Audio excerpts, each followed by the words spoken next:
পাসপোর্টটা পর্যন্ত জিয়াউর রহমান দেয়নি রেহানার। কোনো দলকে নিশ্চিহ্ন করার জন্য তাদের উপর নির্বিচারে অত্যাচার নির্যাতন করা, সেটা কিন্তু আওয়ামী লীগ করেনি। সকলের মৌলিক অধিকার, গণতান্ত্রিক অধিকার আমরা নিশ্চিত করেছি। আমি তো বাবা মা ভাই সব হারিয়ে সে ব্যথা শোক বুকে নিয়েও যে জাতির জন্য আমার বাবা জীবন দিয়ে গেছে। আমরা তো ছোটোবেলা বাবাকে কতদিন পেয়েছি, 1-2 বছর তো পাইনি। যে বয়সে বাচ্চারা বাবার সাথে স্কুলে যায়, আমরা কি সেই সুযোগ পেয়েছি কখনো? দেখা করতে তো জেল কেটে যেতে হতো আমাদের, আব্বার সঙ্গে দেখাই হতো জেল কেটে। এটাই ছিল বাস্তবতা। এই দেশের মানুষকে তিনি গভীরভাবে ভালোবেসেছেন, আমাদের থেকেও মানুষকে বেশি ভালোবেসেছেন। আর সেই দেশে সেই মাটিতে যখন স্বাধীনতা এনে দিলেন, তারপর তাকে নির্মমভাবে হত্যা করা হলো। তারপরেও 6 বছর দেশে আসতে পারিনি, রিফিউজি হিসেবে থাকতে হয়েছিল। পাসপোর্টটা পর্যন্ত জিয়াউর রহমান দেয়নি রেহানার। কোনো দলকে নিশ্চিহ্ন করার জন্য তাদের উপর নির্বিচারে অত্যাচার নির্যাতন করা, সেটা কিন্তু আওয়ামী লীগ করেনি। সকলের মৌলিক অধিকার, গণতান্ত্রিক অধিকার আমরা নিশ্চিত করেছি। আমি যে ভূমিহীন গৃহহীন মানুষকে ঘরবাড়ি তৈরি করে দিয়েছি, সেখানে কিন্তু কোনো দল দেখিনি। আমি যখন সরকার গঠন করেছি, আমার সরকার জনগণের কল্যাণেই কাজ করেছে, জনগণের জন্য, কোনো একটা দলের জন্য না। এটা হলো বাস্তবতা। সমস্ত রাগ আওয়ামী লীগের উপর, সমস্ত দোষ আওয়ামী লীগের, সমস্ত দোষ আমাদের। নির্বিচারে আমাদের উপর অত্যাচার নির্যাতন চলছে, জেল জুলুম চলছে, পাশাপাশি মুক্তিযুদ্ধের চেতনাকে নস্যাৎ করা। আজকে বাংলাদেশের অবস্থাটা কি? এই মুহূর্তে আপনারা দেখেন, দেশটা অচল। কেন?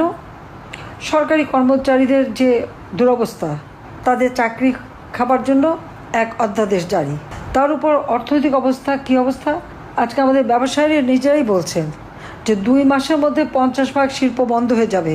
শ্রমিকরা চাকরি হারিয়ে তারা কোথায়? মেয়েরা ঘরে ফিরে যাচ্ছে কাঁদতে কাঁদতে। যে কোনো একটা ঘরের মধ্যে বাড়িতে ঢুকে যে কি তারা সমন্বয়ক, এখন আবার সেটা নতুন পার্টি হয়েছে এনসিপি আর বিএনপি জামাত, এরা মিলে সেখানে নির্যাতন, লুটপাট, কারো বাড়িতে ঢুকে লুটপাট করা, মারা, অত্যাচার করা, এটা কোন ধরনের কাজ? এটা কোন গণতান্ত্রিক ধারা? এটা কোন স্বাধীনতা? এবং নির্বিচারে কারো কোনো নিরাপত্তা নাই। যখন যাকে খুশি তাকেই হয়রানি, তাকেই গ্রেপ্তার, তার উপরে নির্যাতন, সেটা চালিয়ে যাচ্ছে। অর্থনীতি সম্পূর্ণভাবে ধ্বংসের দিকে। তার উপরে একের পর এক কালো আইন জারি করে যাচ্ছে। ডক্টর ইউনূস এবং তার ওই উপদেষ্টারা কি জনগণের ম্যান্ডেট নিয়ে ক্ষমতা এসেছে? তারা তো এসেছে জঙ্গিদের সহায়তায়, সন্ত্রাসীদের সহায়তায়, খুনিদের সহায়তায়। ক্ষমতা আসার সাথে সাথে যত জঙ্গি, সন্ত্রাসী, খুনি যাদেরকে আমরা বিচার করে কারাগারে বন্দি করেছিলাম, সবাইকে মুক্তি দিয়ে দিয়েছে। সব স্রোতের মতো বেরিয়ে গেছে। আর জেলখানা ভরেছে কাদের নিয়ে? মুক্তিযোদ্ধা, মুক্তিযোদ্ধা সম্পর্ক শক্তি, আওয়ামী লীগের নেতাকর্মী, তাদেরকে দিয়ে আজ জেল ভরেছে। প্রায় 5 লক্ষের উপর শুধু মামলা এবং আসামি। আমার মনে হয় ডক্টর ইউনূস একটা রেকর্ড করে ফেলেছে। এত লক্ষ লক্ষ মানুষের বিরুদ্ধে মামলা দিতে পারে, আর আসামি করতে পারে, আর হয়রানি করতে পারে, এটা বোধহয় আর কোথাও কোনোদিন ঘটে নাই। সে এইভাবে নির্যাতন আওয়ামী লীগের উপর চালাচ্ছে। তারপর কি? আওয়ামী লীগের কার্যক্রম নিষিদ্ধ। স্বৈরাচার বলা হয় আমাকে। স্বৈরাচার কে? আপনারা দেখেছেন সরকারি কর্মচারীদের আইন, একটা অধ্যাদেশ করা হয়েছিল 79 সালে, সেটাকে আমরা আইনে পরিণত করি। এটা কোর্টের একটা অর্ডার ছিল, কারণ সামরিক শাসকদের ক্ষমতাকে অবৈধ ঘোষণা করা হয়েছিল। সেইখান থেকে আমরা আইনটা করে দিই। আইনকে বাদ দিয়ে ওই 79-এর অধ্যাদেশের সূত্র ধরে একটা অধ্যাদেশ জারি করেছে। আমার এখানে প্রশ্ন, এই অধ্যাদেশ জারি করার কি অধিকার ইউনূসের আছে? সে তো তার ওই যে পদবিটা যেটা সে আছে, ওটা তো কোনো সংবিধানে নাই। জনগণের ভোটে নির্বাচিত হয়ে সে আসেনি, জনগণের ম্যান্ডেট নিয়ে আসেনি, এসেছে জঙ্গিদের সহায়তায়, সন্ত্রাসীদের সহায়তায়। আজকে সচিবালয় থেকে শুরু করে সকল কর্মচারী, তাদের উপর যেভাবে নির্যাতন, আজকে সরকারি বেতনভুক কর্মকর্তা কর্মচারী সকলেকেই চাকরি থেকে তারা বের করে দিতে পারবে। 4 ধরনের শৃঙ্খলা ভঙ্গের অপরাধে তারা বিভাগীয় মামলা ছাড়াই শুধুমাত্র কারণ দর্শানোর নোটিশ দিয়ে চাকরি থেকে বরখাস্ত করতে পারবে। এই ধরনের অধ্যাদেশ তারা জারি করেছে। কে তাদের দিয়েছে এই অধিকার?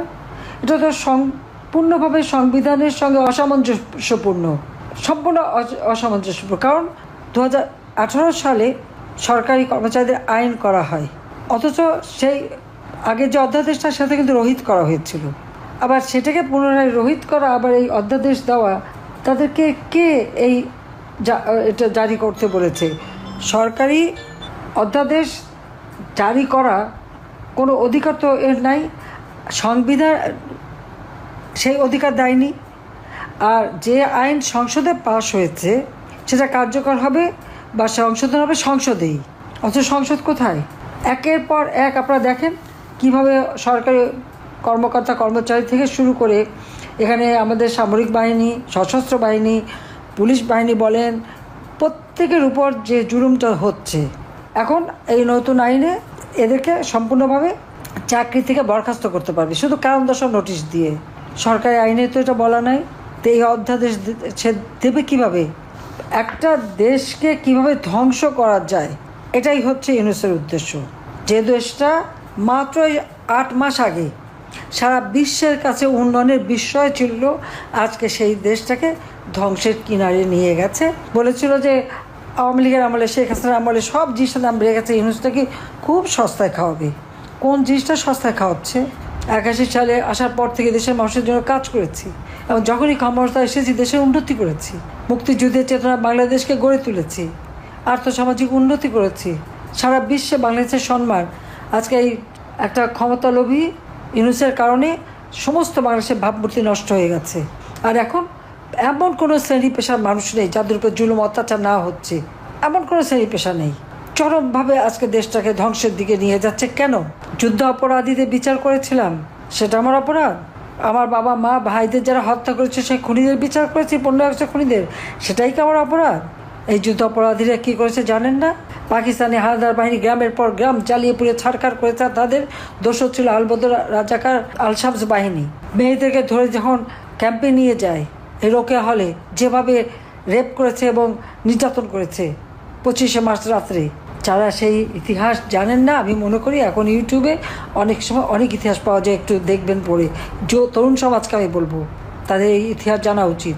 এই যে মেয়েদেরকে নিয়ে গেছে, তাদেরকেও তো শাড়িটাও পরতে দিত না, একটা পেটিকোট গরমাতে পরে থাকতো। তাদের উপর যেভাবে অত্যাচার আছে, সমস্ত শরীর তাদের ক্ষত বিক্ষত ছিল, কোথাও দাঁতের কামড়, কোথাও বেনেটের খোঁচা। তাদেরকে যখন উদ্ধার করা হয়, উদ্ধার করে এই সমস্ত মেয়েদের চিকিৎসা, পুনর্বাসনের ব্যবস্থা এবং বীরাঙ্গনা নাম দিয়ে তাদের সম্মান দিয়ে গেছিলেন জাতির পিতা বঙ্গবন্ধু শেখ মুজিবুর রহমান। আমার মা নিজে দাঁড়িয়ে থেকে তাদের বিয়ে দিয়েছিলেন। অনেক বাবা মা নিতে চায়নি, তাদের অন্য বাচ্চারা আছে, তাদের বদনাম হবে, সেই জন্য ঠিকানা দিয়েছিলেন এই মেয়েদের, যে তাদের ঠিকানা হবে 32 নম্বর বঙ্গবন্ধু ভবন, পিতার নাম শেখ মুজিবুর রহমান।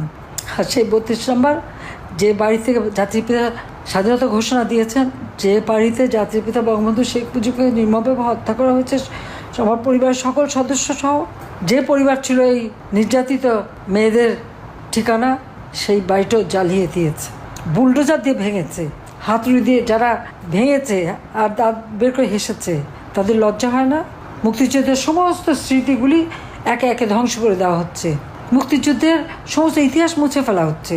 মুক্তিযুদ্ধের স্মৃতির জন্য ইতিহাস যদি মুছে ফেলা হয়, তো বাংলাদেশ কোথায় আছে, কোথায় থাকে?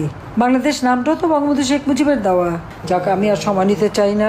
আমি সবাইকে ধন্যবাদ জানাই এবং ইতিহাস বিকৃতি থেকে বাংলাদেশ মুক্তি পাক, আর এই দুঃশাসনের হাত থেকে বাংলাদেশ মুক্তি পাক। যত আমাদের বন্দী আছে সবাইকে মুক্তি দিতে হবে, সমস্ত মিথ্যা মামলা প্রত্যাহার করতে হবে। আর আইসিটি এটাও বেআইনি। 73 সালে আইন করে আইসিটি করা হয়েছিল যুদ্ধ অপরাধীদের বিচারের জন্য। এখানে ইউনূসের কোনো অধিকার নাই, সাংবিধানিকভাবে নীতিগতভাবে তার কোনো অধিকার তাদের নাই। বরং যারা এই অপকর্মগুলি করেছে তাদের বিচারই বাংলার মাটিতে হবে একদিন। যারা এই আইসিটি নিয়ে আজকে লাফালাফি করছেন, আমাদের বিরুদ্ধে মামলা দিচ্ছেন, শাস্তি দেবেন, একদিন শাস্তি তাদেরকে পেতে হবেই ইনশাল্লাহ। সবাইকে ধন্যবাদ। জয় বাংলা, জয় বঙ্গবন্ধু, বাংলাদেশ চিরজীবী হোক। খোদা হাফিজ।